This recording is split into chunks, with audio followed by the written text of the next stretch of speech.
Hello বন্ধুরা, কেমন আছো সবাই? আশা করছি সবাই খুব ভালো আছো। আমিও খুব ভালো আছি। তো গুড মর্নিং সবাইকে। দেখো বন্ধুরা, আমি তো বাপের বাড়ি আছি। আমি তোমাদের সঙ্গে একটা গ্রামের প্রাকৃতিক দৃশ্য শেয়ার করব। চলো বন্ধুরা, দেখতে থাকো ভিডিওটা।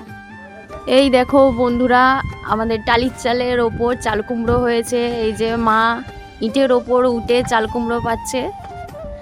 দেখছো কত সুন্দর। তোমাদের সঙ্গে অনেক প্রাকৃতিক দৃশ্য শেয়ার করছি আমাদের গ্রামের। এই দেখো,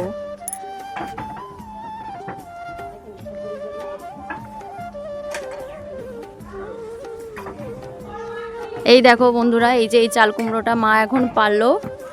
এই দেখো,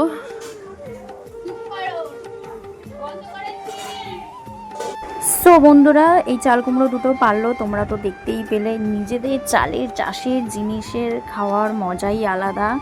এটাই হচ্ছে গ্রামের ফেসিলিটি। চলো বন্ধুরা, আমার এই মিনি ব্লগটা কেমন লাগলো অবশ্যই সবাই কমেন্টে জানিও। আর আমাদের গ্রামের প্রাকৃতিক দৃশ্য কেমন লাগলো সেটাই সবাই কমেন্টে জানিও। চলো, টাটা।